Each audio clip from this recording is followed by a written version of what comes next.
στον αρχαίο ιστορικό, κύριε Τσιγαρίδα,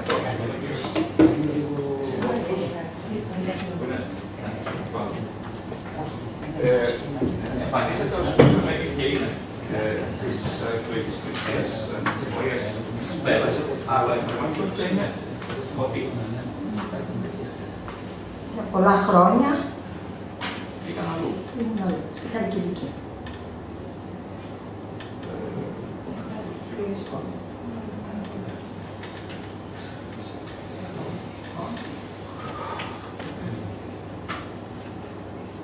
Λοιπόν,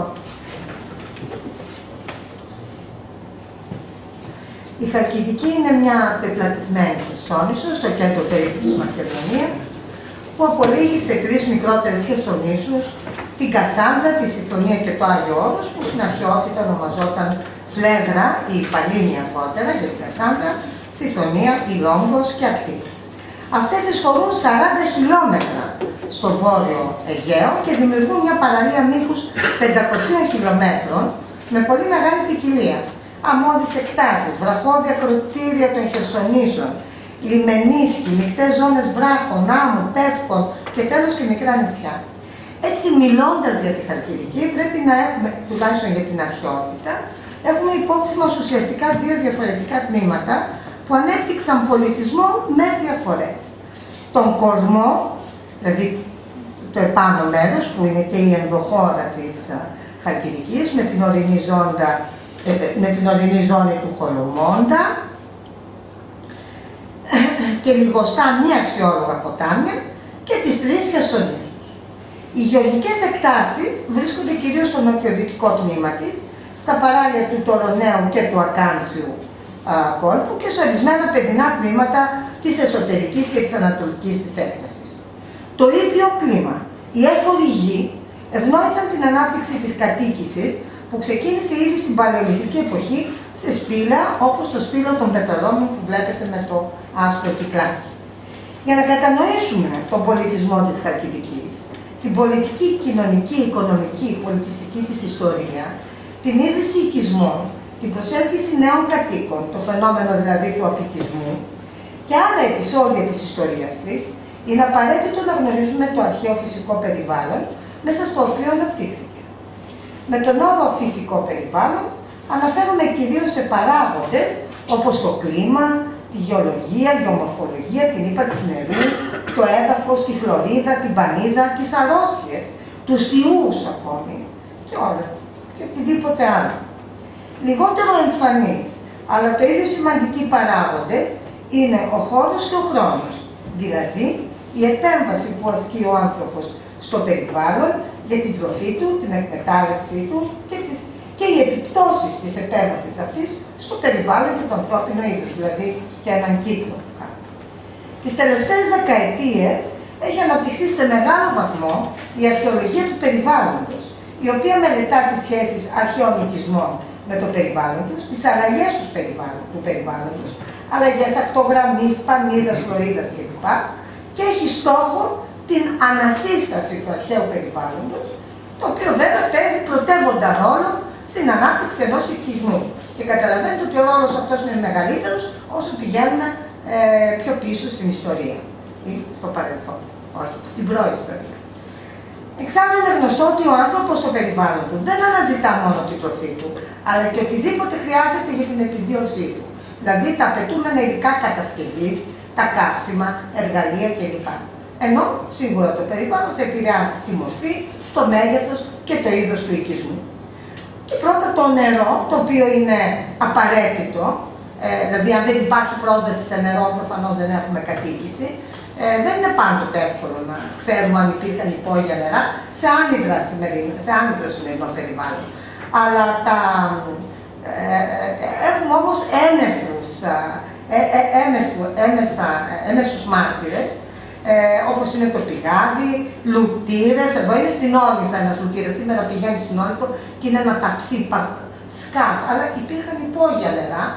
Η ύπαρξη του λουτήρα και η υδροδότηση στην αρχαία Όλυθο αμέσως μας κάνει να σκεφτούμε ότι κάτι υπήρχε με νερό. Και και νερόμυλοι. Εδώ είναι ένας νερόμυλος στην περιοχή του Άμμονα Δία, του ιερού του Άμμονα Δία, που λειτουργήσε όταν έπεφταν από πάνω νερά. Εδώ γίνανε γυφτερωτή, τα νερά πέφτανε από πάνω. Επίσης, το έδαφος είναι πολύ σημαντικός κλάδος της περιβαλλοντικής αρχαιολογίας, η γεωαρχαιολογία. Πάντοτε παίρνουμε δείγματα, γίνονται γεωτρήσεις, προσπαθώντας να καταλάβουμε και το τοπίο, το ανάγλυφο του εδάφους πώς ήταν. Και τέλος βέβαια η χλωρίδα και η πανίδα. Για τη μελέτη της χλωρίδας χρησιμοποιούμε κυρίως το νεροκόσκινο, δηλαδή παίρνουμε το χώμα και το κοσκινίζουμε και τα μικροϋπολύματα στο χώμα, γίνεται μελέτη, παίρνουμε κόκκους γύρις, παίρνουμε φυτόλιθους και άλλα μικροευρήματα, τα οποία μας βοηθούν να καταλάβουμε, να συνειδητοποιήσουμε τη χλωρίδα, άρα και τα ζώα, τα φυτοφάγα, και στη συνέχεια τα φυτοφάγα ζώα και τα σαρκοφάγα. Στη Χαλκιδική αναπτύχθηκε ένας πολύ μεγάλος αριθμός οικισμών από την νεολιθική περίοδο έως και την ύστερη αρχαιότητα. Μελετώντας την ιστορία του, συνειδητοποιούμε ότι κατά την αρχαιότητα τρεις παράγοντες έπαιξαν ιδιαίτερο ρόλο στην ανάπτυξη του πολιτισμού της περιοχής. Η θάλασσα, η έφορη γη και τα δάση μαζί και τέλος τα μεταλλεία. Αυτούς τους τρεις παράγοντες και την επίδρασή τους πάρα πολύ σύντομα θα σας παρουσιάσω. Καταρχήν η θάλασσα. Η θάλασσα υπήρξε εξ αρχής πηγή τροφής, δρόμος επικοινωνίας και εμπορίου, αλλά και εχθρικών επιδρομών. Σε ένα περιβάλλον με τόσο μεγάλη ακτογραμμή και οριζόντιο διαμερισμό, ήταν αδύνατο βέβαια να μην αναπτυχθεί η αλληλεία, να μην παίξει πολύ σημαντικό ρόλο στους οικισμούς. Αυτό το καταλαβαίνουμε και από τους μάρτυρες, από όλα αυτά βλέπετε το αγκίστρι για ψάρεμα, αυτές τις εξαιρετικές βελόνες που ήταν για να διορθώνουν τα δίκτυα τους και άλλα πολλά, αλλά και από τη μεγάλη ποσότητα οστρέων που βρίσκουμε σε οικισμούς, όχι μόνο παραθαλάσσους, αλλά και λίγο πιο μέσα. Μόνο κατά την εποχή την νεολιθική, οι οικισμοί ήταν καθαρά, ανοιγώς, γεωργοκτηνοτροφικοί, μακριά από τη θάλασσα. Σε όλη την υπόλοιπη περιοχή, ο κόσμος πλησιάζει τη θάλασσα. Αυτό ξεκινάει ήδη από την εποχή του Χαλκού. Βλέπουμε εδώ διάφορους λόφους, οι οποίοι είναι, εδώ είναι στην Φούρκα, στη Φώκια, συγγνώμη, εδώ είναι Βυζαντινό, αλλά εδώ είναι εποχή του Χαλκού οικισμός. Στα λουτρά της Αγίας Παρασκευής, εδώ πάνω, κατά την κατασκευή βρήκαμε εποχή Χαλκού, και εδώ είναι στο Πολύχρονο, εποχή Χαλκού, βλέπουμε ότι πλησιάζουν τη θάλασσα, ή και στο εσωτερικό, εδώ είναι η τούμπα του Άγιου Μάμαντα, αυτοί οι τεχνητοί γύλοφοι που διακρίνονται εύκολα στο τοπίο. Κατά την πρώην εποχή του Σιδήρου συνεχίζεται η ζωή στους οικισμούς της προηγούμενης περίοδου ή σε νέους που ιδρύονται δίπλα στον παλιό οικισμό. Πιθανότατα στις αρχές αυτής της εποχής εμφανίζονται και οι πρώτοι άτοικοι από την Νότια Ελλάδα.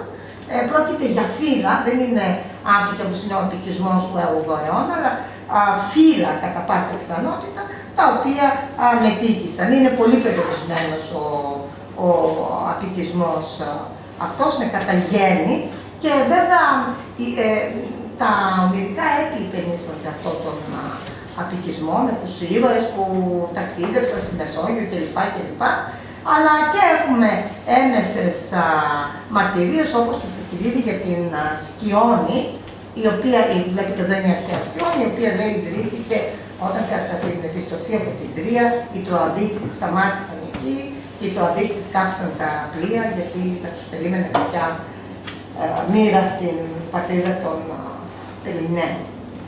Οι ανασκαφές όμως, αλλά υπάρχουν και κάποιες περιοχές όπου πραγματικά βρήκαμε ίχνη αυτών των πρώτων εγκαταστάσεων. Είναι εδώ είναι η Σκιώνη, εδώ είναι η Μέρδη. Οι ανασκαφές στην βίγλα της Μέρδης και στο ιερό του Ποσειδώνα έδειξαν ότι άτοικοι από την Εύβοια πρέπει να έφτασαν εκεί ήδη από το 12ο αιώνα π.Χ. Αυτοί φέραν, εδώ βλέπετε είναι η Μέρδη, εδώ είναι το Ποσίδη, εδώ είναι η Μέρδη. Λοιπόν, αυτοί οι άτοικοι έφεραν μαζί με την κεραμική τους τα ψηδωτά κτίρια λατρείας της πατρίδας τους. Τα αρχαιότερα ευρήματα προέρχονται από το ιερό του Ποσειδίου. Η ίδρυση ενός ιερού είναι συμβολική και υποδηλώνει την ύπαρξη πόλης κράτους. Η ίδρυση του μάλιστα εκτός οικισμού συμβολίζει και τον ιερό δεσμό με την περιοχή. Γιατί επιλέγεται το Ποσίδι τώρα για να ιδρύσουν ιερό του Ποσειδώνα? Το ακροτήριο Ποσίδι, όπως βλέπετε εδώ κάτω, βρίσκεται στην ανατολική ακτή του Θερμαϊκού κόλπου, επάνω στο θαλάσσιο δρόμο προσωπικό του κόλπου. Και είναι το μοναδικό μέρος που προσφέρει προστασία από τους νότους ή τους βόρειους ανέμους που πνέουν στο Θερμαϊκό.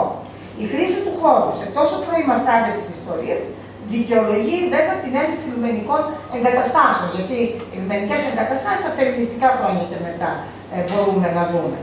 Τώρα, δίπλα στο Ποσίδι βρίσκεται η Μέδη, όπου εγκαταστάθηκαν επάνω στο λόφο, πάλι βλέπετε, οι πρώτοι άπικοι. Δεν μπορέσαμε να βρούμε τείχους από τα σπίτια τους, αλλά βρήκαμε αυτούς τους λάκους που βλέπετε και τα αγγεία. Μια άλλη θέση όπου εντοπίστηκε τόσο πρώιμα άρθια είναι στην Τωρώνη. Δεν είναι τυχαίο, η Τωρώνη γυρνιάζει με τον Κοφό λιμένα, το πιο ασφαλές λιμάνι της Χαλκιδικής. Στα τέλη του 8ου και του 7ου αιώνα καταφθάνει στα παράλια της Χαλκιδικής νέο κύμα απίκων, πάλι με τη θάλασσα, από την Νότια Ελλάδα, την Αίγυπτο, τη Χαλκίδα, την Ερέτεια, την Κόρυθο και την Άνδρο, που εγκαθίστανται και ιδρύουν απικίες και μαζί και με τις πόλεις που ήδη υπήρχαν στην περιοχή αναπτύχθηκαν κατά τους αρχαϊκούς και κλασικούς χρόνους και συνεχίστηκαν ως την περίοδο της Μακεδονικής κυριαρχίας. Γιατί έρχονται οι άπικοι? Είναι ένα ερώτημα που εύκολα απαντιέται. Εκτός από τα εσωτερικά προβλήματα που αντιμετώπισαν οι πόλεις του Νότου, τους απίκους προσήλκησε ο γεωργικός πλούτος της περιοχής και ιδιαίτερα τα δάση της, οπότε πρέπει να συμβαίνουν και πρέπει να συμβαίνει και πρώτη συστηματική κατά κάποιο τρόπο και οργανωμένη κοπή δέντρων. Γιατί αναπτύχθηκε εμπόριο, από ό,τι μαθαίνουμε, και γι' αυτό ενδιαφερόταν και η Αττική η Αθήνα και χρειαζόταν τα πλοία για τα δάση της. Και βεβαίως άλλος λόγος που προσελκύθηκαν ήταν τα μέταλλα. Υπάρχουν μάλιστα κάποιοι αρχαιολόγοι, ιστορικοί, γλωσσολόγοι που πιστεύουν ότι το Χαλκιδική βγαίνει όχι από το Χαλκίδα, από την έννοια, αλλά από το Χαλκός. Αυτό δεν προσέχει. Τα ευρήματα των ανασκαφών δείχνουν ότι οι πόλεις της Χαλκιδικής είχαν την ίδια φυσιογνωμία και εξέλιξη. Οι άπικοι επέλεξαν φυσικούς λόφους, εδώ βλέπετε την αρχαία Ζάνη, κοντά στην παραλία για την εγκατάστασή τους, εδώ βλέπετε τα στάγυρα. Εκεί έκτισαν τυχισμένες πόλεις, βλέπετε το τείχος προς τα γύρω, κάνοντας προσαρμογή των κτηρίων τους στα επικλινή εδάφη, με τη χρήση αλλεπάλληλων αναλυμάτων. Εδώ βλέπετε είναι από την Μένδη του 7ου αιώνα, όχι την παλιά κτίρια. Έτσι έδειξε τουλάχιστον η έρευνα στην Αιγή, που είναι στο Πολύχρονο, στη Μένδη, στη Σιώνη, την Άφη, τη Σάνη, τα στάγυρα και άλλα. Ευθύγραμμοι και κάθε κατευνόμενοι δρομίστοι που ακολουθούν τα πλατώματα διευκολύνουν τη διακίνηση των πολιτών. Τα σπίτια του 6ου και του 5ου αιώνα είναι απλά, με λίγους χώρους, χωρίς εσωτερική αυλή. Το οικοδομικό υλικό είναι τοπικό, προέρχεται από τοπικές πηγές. Τον 5ο αιώνα χρονολογείται ένα από τα πιο σοβαρά έργα, τεχνικά έργα, τα ανέφερε και ο κύριος Γκούναρης προηγουμένως. Πρόκειται για τη Διόνυρα του Σέρξη, η οποία ένωσε, σκάφτηκε ποδόφερε πρωταθλείο των Νέων Ρόδων με την Τελειπική Ειρηνική. Έχουν γίνει έλεγχος με καρότα γιατί για πολύ καιρό λέγανε μήπως δεν ανοίχθηκε η Διόνυρα, αλλά περάσαμε ξύλα. Τα πλοία τελικά, η έρευνα που είχε κάνει η Βρετανική Αρχαιολογική Σχολή με τον κύριο Σιρίδη από το Πανεπιστήμιο της Θεσσαλονίκης, με καρότα κλπ. Έδειξε ότι αναπτύχθηκαν μικροοργανισμοί οι οποίοι εμφανίζονται στη θάλασσα, άρα για πολύ σύντομο διάστημα η Διόνυρα ανοίχθηκε. Λοιπόν, εδώ βλέπουμε το περιβάλλον, έβαλε κάποια όρια ότι ο άνθρωπος ξεπέρασε πραγματικά τον εαυτό του, φτιάχνοντας ένα τόσο σημαντικό έργο στον 5ο αιώνα π.Χ., αρχές του 5ου. Και βέβαια και επίσης αυτό το ανέφερε ο κύριος Γκούναρης, η διόδια της ποτίδας.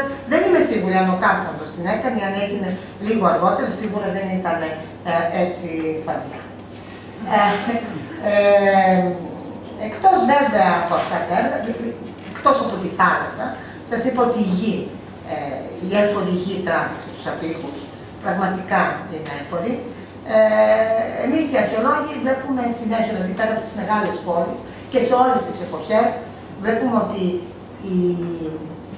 το φυσικό περιβάλλον ήταν διάσπαρτο. Είναι διάσπαρτο με μικρές ιδιοκτησίες. Αγρικίες τις λέμε, ανάλογα με την εποχή, δηλαδή από τα αρχαϊκά στα κλασικά, στα ελληνικά και στα ρωμαϊκά, το μέγεθός τους μεγαλώνει, μικραίνει και ο αριθμός τους αυξομειώνεται. Γενικά οι αγρικίες, εδώ βλέπετε μια αγρικία στο Παλιούρι, και εδώ βλέπετε οι αγρικίες έχουν πηγάδια, είναι πολύ μεγαλύτερες από ό,τι φανταζόμασταν. Εγώ όταν έλεγα αγρικίες σκεφτόμουν ένα αγροτόσπιτο. Είναι τεράστιες, είναι τεράστιες εκτάσεις με διαφορετική παραγωγή και με περιβόλους που διαφοροποιούν τα διάφορα προϊόντα αγροτικά, με εργαστήρια όπου φτιάχνουν αμφορείς κυρίως για το εμπόριο των προϊόντων τους, με πηγάδια κλπ. Εδώ βλέπετε είναι για το λάδι, για την παραγωγή λαδιού, εδώ από εδώ χινόταν, αυτό χρονολογείται στην όποια συνδεδευτική εποχή. Υπήρχαν, όλες οι αγρικίες είχαν τέτοιου είδους εργαλεία. Και βέβαια το πιο σημαντικό προϊόν της Χαλκιδικής εκείνα τα χρόνια, το οποίο αναφέρεται σε πάρα πολλές αρχαίες πηγές, είναι βέβαια το κρασί με τον πιο ωραίο, τον Μενδαίο ίνο, ο οποίος ταξίδεψε σε ολόκληρο τον αρχαίο ελληνικό κόσμο, όπως το ξέρουμε, από τους αμφορείς της Μέντης που βρίσκονται στη Μαύρη Θάλασσα, στην Ιταλία, στην Νότια Γαλλία, παντού. Είναι ακόμη και σήμερα ένα προϊόν που δοκιμίζει τη Χαλκιδική. Εδώ βλέπετε λάκους για αμπέλια που τα έχουμε βγάλει στις ανασκαφές, δηλαδή δεν είναι τα αμπέλια και ευτυχώς έχουμε σε κάποια σημεία μπορέσαμε να βρούμε και ακριβώς πώς ήταν η καλλιέργειά τους. Μας βοήθησαν οι σύγχρονοι καλλιεργητές να τα καταλάβουμε, δεν είναι πάντοτε εύκολα κατανοητά. Και βέβαια έμεση μάρτυρες είναι, όπως σας είπα, τα αγγεία, οι αμφορείς. Εδώ είναι ένα σημαντικότατο εργαστήριο, το πιο σπουδαίο των ελληνιστικών χρόνων της Μέντης, που ταξίδεψε παντού. Η Άκαμφος επίσης μας έδωσε, ήταν σημαντικό, είναι ο παραγωγικό κέντρο και έκανε εμπόριο. Και οι Κυψέλες, αυτό είναι φράγματα από Κυψέλες, γιατί βέβαια το μέλι δεν μπορούμε να το... αλλά στις ανασκαφές η προσεκτική μελέτη των ευρημάτων μας δίνει μαρτυρίες για τέτοιου είδους δραστηριότητες, όπως η μελισσοκομεία. Αυτό βρέθηκε στην περιοχή της Χανιώτης. Και τέλος, μιλήσαμε για την μεταλλευτική δραστηριότητα. Αυτό είναι από τις σκουριές.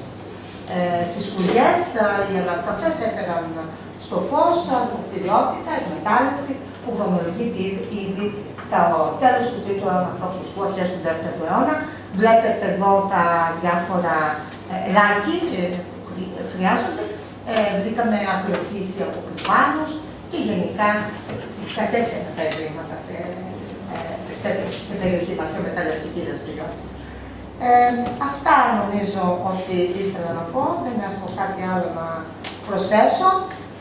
Απλώς βλέπουμε ακόμη μια φορά ότι την αρχαιότητα μέχρι σήμερα και τα προϊόντα παραμένουν ίδια, αλλά και τα προβλήματα, δηλαδή οι διόρυγες, όλα αυτά, γιατί και οι διόρυγες στα νέα λόγια ζητάνε συνέχεια, οι ιστιοπλόοι ζητούν να ανοίξει η διόρυγα του Ξέρξη ξανά. Αυτά. Ευχαριστώ πολύ. Σκέφτεσαι μια μελέτη που έγινε και πρώτη συνέχιση και στη συμφωνία. Πάντως εμάς μας θεωρούν πολύ κακούς που ήμασταν αρνητικοί στο να ανοίξει η διόρυγα του Ξέρξη για να περνάμε. Γιατί η αλήθεια είναι ότι έχει ένα πρόβλημα ιδιαίτερο η ακτή, το Άγιο Όρος, είναι πολύ επικίνδυνη θάλασσα, γι' αυτό το Ξέρξη. καταστράφηκε στο όρος μου. Ερώτηση.